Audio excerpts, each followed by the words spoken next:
Yo, what's up everyone? My name is Andrew Warren, and in today's video, we're going to be talking about the big mover for today, the Tesla style movement that we've seen today. And the surprising thing is it's not Tesla. Tesla is down like 3.5% for today, but the movement that we saw with this stock is just absolutely crazy. It's even higher than the movement that we saw in after hours yesterday. So usually when you have the earnings announcement being released in the after hours of a stock market day, most of the times you will see the peak moment in that after hours, even across that next day. So sometimes you'll see the highest point in those after hours compared to what it looks like the next day. So the stock that I'm talking about here is Apple stock.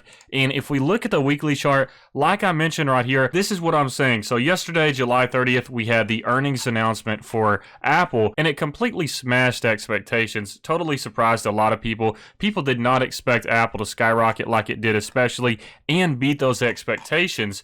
But with that, like I mentioned earlier, so we had this point on July 30th, and let's say it went up to this point right here. So a lot of the times when you get an announcement of positive earnings and the stock actually skyrockets, when the stock reacts positively to some good news. Now keep in mind, sometimes you can have some really positive news and the stock still reacts negatively because people are just cashing out and taking some profits, or they're selling it for some other reason. But at least with Apple, with the most recent earnings announcement, we had a positive reaction to that earnings announcement. And like I said earlier, a lot of the times when you do have a positive announcement and the stock reacts positively to that, then you'll see most of the movement, or at least sometimes you'll see the peak of that movement on the after hours of that day compared to the next day. So what I'm saying here is yesterday in the after hours from like 5 to 6 p.m., we hit that like $405, $408 marker for the share price for Apple. But even farther on into this next day, it's not like it self-corrected itself or pulled back a little bit from yesterday's hype and from yesterday's movement. We actually saw it grow even more from that $405 marker much farther on until where we are at right now, which is $427.04 per Apple share. Now keep in mind with this time frame, it only goes from 3:50 p.m. yesterday, July 30th, to July 31st, which is 9:30 a.m. this morning. So it doesn't really show what happened in the after hours from like 4 to 6, 4 to 8 p.m. in Robinhood. But basically this stock at around like 5, 6 p.m. was like $405, $408 yesterday,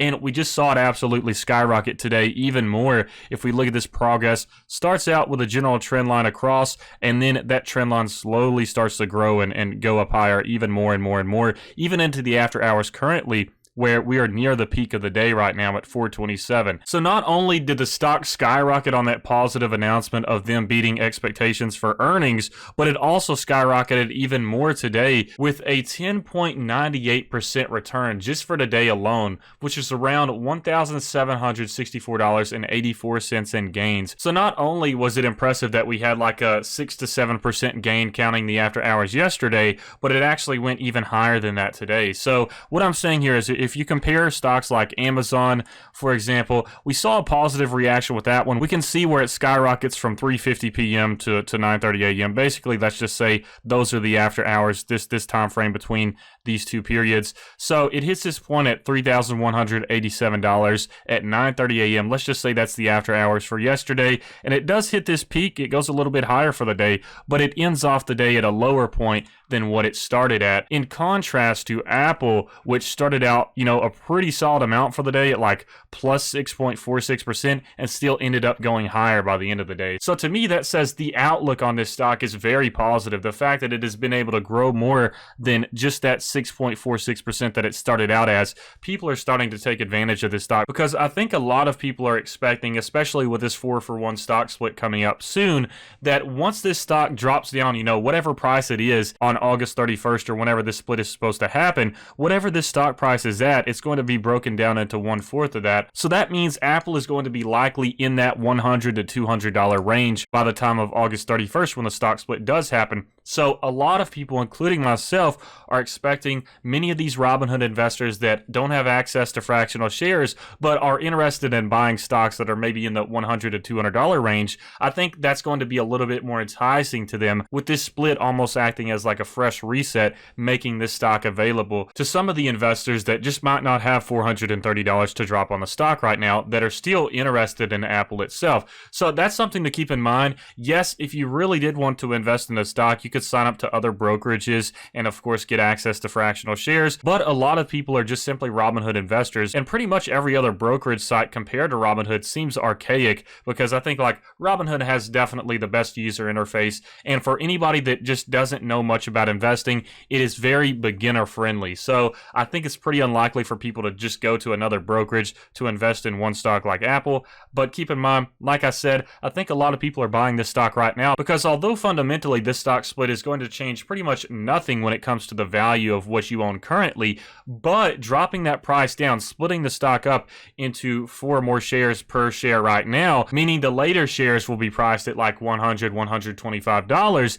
then it's a lot more appealing for those investors that don't have fractional shares and don't feel like going to another brokerage to get access to fractional shares, but they still want Apple stock. So I think it's going to become appealing to a lot of those investors, because I get a lot of questions sometimes in my comment section, do top 5 videos on cheaper stocks, because I'm always talking about Tesla stock and it's like $1,500 right now, and Microsoft stock is $200, still a little bit expensive to some people. But like I said, Apple is going to be a lot more attractive to those people that want to put some money into the market but just don't have $500, $1,000 or anything like that to put in, which is totally understandable if you're just wanting to put in a little bit at a time here and there. So honestly, my outlook on Apple for the next few years, and especially just within the next few months, is looking really positive, and that is aside from the factor of there possibly being an upcoming crash in the future. Like I've said in previous videos, I think the likelihood of a stock market crash is about near 50%. I specifically said 60 to 70%. I think that's kind of likely given that this is an election year and we have all of these other things going on that is making people worried about whether they should go ahead and cash out, or if there's another crash coming up like we've seen just within these past few months, especially in February. And a lot of people are worried that we won't have this V-shaped recovery that we had in February if another crash happens. And honestly, if another crash does happen, I don't think that we will have that V-shaped recovery, because we've already been through it the first time and people are not going to have as much faith as they did this first time around in the recovery. And also, just another piece of news on Apple stock, I believe that they announced a dividend. I don't know if it was like August 13th, sometime in August, I believe, for 82 cents per share, I believe. So that's another benefit to Apple. You get dividends. This is a solid grower. If you look at the past year, this stock has skyrocketed. It's pretty crazy to see that this stock is up over 97% just in the past year.